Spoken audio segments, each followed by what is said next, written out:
বিসমিল্লাহির রহমানির রহিম। আমাদের যে সেন্ট্রাল মনিটরিং রুম যেটা আছে উপরে, আশা করি অনেকে দেখেছেন, এর মধ্যে পুলিশ হেডকোয়ার্টারের এই মনিটরিং সেলটা সবসময় কার্যকর থাকে। তবে স্পেশালি ঈদুল আজহা উপলক্ষে, ঈদের 7 দিন আগে এবং ঈদের 7 দিন পর পর্যন্ত এটা স্পেশালি আরও স্ট্রেনথেন করা হয়েছে। সেই হিসাবে লোকবল দেওয়া হয়েছে এবং মহাসড়কগুলো সার্বক্ষণিক মনিটরিংয়ের আওতায় আনা হয়েছে। তার সাথে পশুর হাটগুলো সমস্ত জায়গায়, আর যে সমস্ত জায়গায় এক্সপ্রেসওয়ে আছে, যমুনা ব্রিজ থেকে শুরু করে পদ্মা ব্রিজ, সব জায়গায় আমরা একটু বিশেষ যত্ন নিয়েছি। সারা দেশে যেখানে আমাদের সিসিটিভি ক্যামেরার হাইওয়েতে নজরদারি আছে, তার বাইরে যেখানে নেই সেখানে আমরা বডি ওন ক্যামেরা দিয়ে আমাদের জনবল পুলিশ ডিপার্টমেন্ট থেকে দেয়া হয়েছে। আমি নিজেই আজকে সেটা এখন চাক্ষুষ দেখলাম। এখানে দুর্ঘটনা সংখ্যা বিগত সময়ের তুলনায় আল্লাহর রহমতে অনেক কম। 2-1টা দুর্ঘটনা যেগুলো হয়েছে, এগুলো নেহায়েত তাদের নিজস্ব গাফলতির কারণে বলা যায়। যেমন গতকালকে একটা দুর্ঘটনা হয়েছে, লোহার রড বহনকারী একটা ট্রাকে নওগাঁর কিছু লোক এখানে হয়তো তারা ভাড়া সেভ করার জন্য ওই ছাদে উঠছে বা রডের উপরে উঠে যাত্রা করেছিল। সেই ট্রাকটা দুর্ঘটনায় পতিত হয়েছে। সম্ভবত ভারসাম্য নিয়ন্ত্রণ হয়তো ফেল করেছে, ভারসাম্য রাখতে পারে নাই। সেই হিসাবে তাদের অন দি স্পট তাদের অনেকেই মৃত্যু হয়েছে। তাদের 15 জন মনে হয়, আর 5-6 জন আহত হয়েছে। এটা অনেক দুঃখজনক ঘটনা।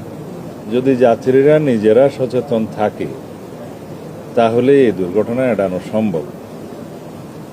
যাই হোক, আমরা সারা দেশে পশুর হাটে যাতে জাল নোটের ব্যবহার না হয় সেজন্য সচেতন আছি।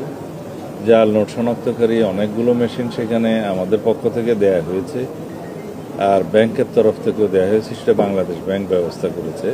বিভিন্ন ব্যাংকের শাখাসমূহ সেখানে তৎপর আছে। এছাড়া যাতে শৃঙ্খলা থাকে, অনুমোদিত পশুর হাটগুলোর বাইরে যাতে কোনো হাট না বসতে পারে সেজন্য আমরা খুবই কঠোর ব্যবস্থা নিচ্ছি। গতকালকে একটা নজরে আসার সাথে সাথে সেটা আমরা বন্ধ করার ব্যবস্থা নিয়েছি। এটা সম্ভবত মিরপুরে মেট্রো রেলের কোনো লাইনের নিচে হয়তো কেউ এরকম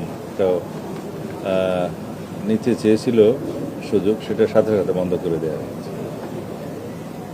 আমরা আশা করি আপনারাও যদি সেরকম কোনো কোথাও অনিয়ম দেখতে পান আমাদের নজরে আনবেন, তাহলে আমরা সুষ্ঠুভাবে সব কিছু সম্পন্ন করতে পারবো। ঈদ পরবর্তী সময়ে 24 ঘন্টার ভিতরে যাতে বর্জ্য সরানো যায় সেজন্য আমরা ব্যবস্থা নিয়েছি। সিটি কর্পোরেশনগুলো, জেলা প্রশাসন এবং অন্যান্য জায়গায় পৌরসভা সবাই ব্যবস্থা নিয়েছে এবং স্যানিটারি ব্যবস্থা যাতে সুচারুরূপে সম্পন্ন হয় সেজন্য বিশেষ ব্যবস্থা নেওয়া হয়েছে এবার। তবে 24 ঘন্টার পরেও যেহেতু কোরবানি দেওয়ার বিধান থাকে দ্বিতীয় দিনেও তৃতীয় দিনেও, তখনও তারা এ ব্যাপারে তাদের উদ্যোগটা জারি রাখবে। তা আশা করি ইনশাআল্লাহ আমরা নিরাপদ ঈদ যাত্রা, নিরাপদভাবে সমস্ত ঈদের জামাত অনুষ্ঠান এবং নিরাপদভাবে যার যার কর্মস্থলে ফিরে আসা এই ব্যবস্থাগুলো করতে পারবো। ধন্যবাদ। মে মাসে পুলিশের উপরে হামলা হচ্ছে, 4টি ঘটনা ঘটেছে নারায়ণগঞ্জে। আমরা জঙ্গল সলিমপুর দেখেছি। যে পুলিশ কিংবা আমাদের র্যাব বাহিনী যারা আছে তারাই আজকে আক্রান্ত আইন শৃঙ্খলা রক্ষাকারী থেকে। জনগণ কতটুকু নিরাপদে রাখছে? আপনার কাছে দ্বিতীয় প্রশ্ন কি হচ্ছে যে একটা শেষ করি, এটার সাথে রিলেটেড, তাইলে পরে ভুলে যাব।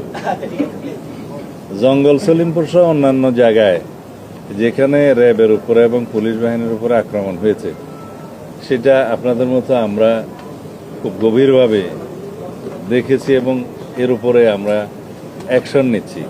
সেটা আপনাদের সামনে যখন দৃশ্যমান হচ্ছে ইতিমধ্যে, তখন আপনারা দেখতে পাবেন।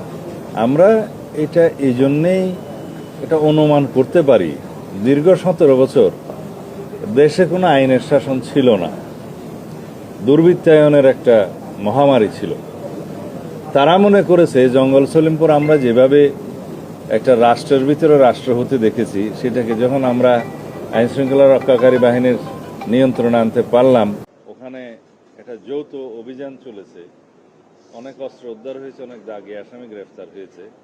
সেখানে আমরা যেমন ঘোষণা করেছি যে পুলিশ একাডেমি করা হবে, র্যাবের জন্য একাডেমি করা হবে, এবং আমাদের পুলিশ বাহিনীর ক্রীড়া কমপ্লেক্স অন্যান্য বাহিনীর বিজিবির এবং এপিবিএন এর পারতপক্ষে আমরা আরও অনেক, যেহেতু আমাদের সংস্থা অনেক আছে, তাদের সবাইকে ওখানে অ্যাকোমোডেট করব। ওইখানে চট্টগ্রাম জেলা মানে কারাগার স্থানান্তর হওয়ার কথা আগে থেকেই। এই জায়গাটা একটা প্রশাসনিক এবং বিভিন্ন নিরাপত্তা বাহিনীর, শৃঙ্খলা বাহিনীর একটা হাব, ট্রেনিং সেন্টার হয়ে উঠবে। সেই জায়গাটায় যাতে সন্ত্রাসীরা তাদের যে আড্ডা ছিল সেটা আবার পুনরায় রাখতে পারে, সেজন্য তাদের চেষ্টা আছে। তবে তারা যে উদ্যত্ত আচরণ করেছে, যে দুঃসাহস দেখিয়েছে, সেটা আমরা খুব কঠোরভাবে নিয়ন্ত্রণ করব আগামী দিনে। আমি এখনই পরিকল্পনা ফাঁস করতে চাই না। ইনশাআল্লাহ দেশে আইনের শাসন প্রতিষ্ঠা হবে, সন্ত্রাসীদের অভয়ারণ্য যেখানেই থাকুক সেগুলো নির্মূল করা হবে। আমরা আশা করি আপনারা সবাই সহযোগিতা করবেন এবং সমাজের সর্বস্তরের মানুষ আশা করি আমাদের সেই উদ্যোগকে সমর্থন করবেন এবং সহযোগিতা করবেন। আমরা এই দেশে কোনোভাবেই সন্ত্রাসী, মাদক ব্যবসায়ী এবং চাঁদাবাজি এগুলো কোনো স্থান দেব না। এই ব্যাপারে আমরা জিরো টলারেন্সে আছি। ধন্যবাদ। আপনারা বলছিলেন যে ঈদের মনিটরিং আপনারা করছেন, কিন্তু যারা উত্তরবঙ্গের মানুষ বাড়ি যাচ্ছে তারা প্রায় 12 ঘন্টা ধরে যমুনা টোল প্লাজাতে আসছে। এই সমস্যাটা কি সমাধান করা যাচ্ছে না? মানে মনিটরিং এর কাজ না, এই সমস্যার সমাধান করতে গেলে কিছু আমাদের যান্ত্রিকভাবে, প্রকৌশলগতভাবে আমাদের কিছু উন্নত প্রযুক্তি ব্যবহার করতে হবে সামনে। কারণ এখন যাচ্ছে ম্যানুয়ালি টোল দিচ্ছে, তারপরে টিকিটটা নিয়ে যাচ্ছে, দীর্ঘ লাইন হয়ে যাচ্ছে। বাইরের দেশে অনেক জায়গায় আছে এটা অটোমেশন করা হয়েছে, যে এখানে গাড়িতে একটা কার্ড থাকবে, ওইখানে যে ডিজিটাল সিস্টেমে অটোমেটিক্যালি তার কার্ড থেকে টাকা কেটে নেবে, তাকে আর কোনো অপেক্ষা করতে হবে না। সেই দিকে আমরা বিষয়টা নিয়ে চিন্তা করছি, আশা করি ইনশাল্লাহ ভবিষ্যতে হবে। ব্যবহারকারীদেরকে যদি একটা ইনসেন্টিভ দেওয়া হয় তাহলে হয়তো তারা উৎসাহিত হবে সেগুলো ব্যবহার করার জন্য। আগে সরকারের তরফ থেকে সেই ব্যবস্থাটা নিতে হবে। সেটা আমি সড়ক পরিবহন মন্ত্রণালয়কে পরামর্শ দেব। আজকে আমি বিষয়টা খুব গভীরভাবে চিন্তা করেছি, আমাদের পুলিশ বাহিনীর পক্ষ থেকেও সেটা বলা হয়েছে, যদি অটোমেশন হয় তাহলে টুল প্লাজায় আর দীর্ঘ লাইন হবে না। মাননীয় মন্ত্রী, আমরা দেখতে পেয়েছি যে সীমান্তবর্তী এলাকা দহগ্রামের যারা নির্মাণ কেন্দ্র বিচ্ছিন্ন এলাকা, সীমান্ত বাহিনী আসছে, ওই নিয়ে বিজিবি বিএসএফ এর মধ্যে একটা অবস্থান তৈরি হয়েছে। এই বিষয়ে সরকার থেকে কি ধরনের দিক নির্দেশনা দেওয়া আছে? এটা স্বাভাবিক প্রক্রিয়া। সীমান্তে যদি কোনো রকমের কোনো সময় সমস্যা হয় তখন ফ্ল্যাগ মিটিংয়ের মাধ্যমে সেটা আলাপ আলোচনার মাধ্যমে উভয় পক্ষে একটা সমাধান করা হয়। এমন কোনো বিষয় আমরা লক্ষ্য করি নাই যেটা আলাপ আলোচনার মাধ্যমে এখন সমাধান হচ্ছে না। আপনি যেভাবে বললেন, দুই একটা ঘটনা আমাদের নজরে এসছে, আমাদের বিজিবির ডিজি সাহেব সেগুলো তাৎক্ষণিকভাবে অ্যাড্রেস করেছেন এবং সীমান্তে যারা আমাদের অফিসাররা আছেন তারাও সেটা যথাযথভাবে জবাব দিয়েছেন। দুই একটা জায়গায় হয়তো পাল্টা গোলাগুলির ঘটনা ঘটেছে, সেটা স্বাভাবিক প্রক্রিয়া, এরকম হয়ে থাকে। তারপরে ফ্ল্যাগ মিটিংয়ের মাধ্যমে সেটা সমাধান হয়। এমন কোনো ঘটনা হয় না যেটা জাতীয়ভাবে উত্তেজনার সৃষ্টি হবে, সেরকম কোনো ঘটনা হয়নি। ধন্যবাদ। শেষ করো না। একদিন পর পবিত্র ঈদুল আজহা উদযাপিত হচ্ছে এবং তার 3 দিন পর লোকনাথ ব্রহ্মচারী তিরোধান উৎসব হচ্ছে নারায়ণগঞ্জের সোনারগাঁয়ে। সেখানে বিশ্বের বিভিন্ন দেশ থেকে হিন্দু পুণ্যার্থীরা আসে। সেখানে কোনো মেলার পারমিশন দেওয়া হয় না, কিন্তু একটি মহল সেখানে মদ, জুয়া এবং অশ্লীল নৃত্যের আসর বসানোর জন্য প্রস্তুতি নিচ্ছে।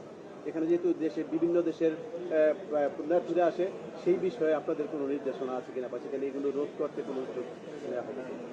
এইরকম একটা বিষয় আমাদের নজরে এসছে, মাদারীপুর সম্ভবত, ওইখানে কুম্ভ মেলা একই সময়ে ঈদের সময়ে হয়তো টাইমটা কোইনসাইড করেছে। নারায়ণগঞ্জের বিষয়টা আমি এখনো সেভাবে জানি না, সোনারগাঁয়ে হতে পারে।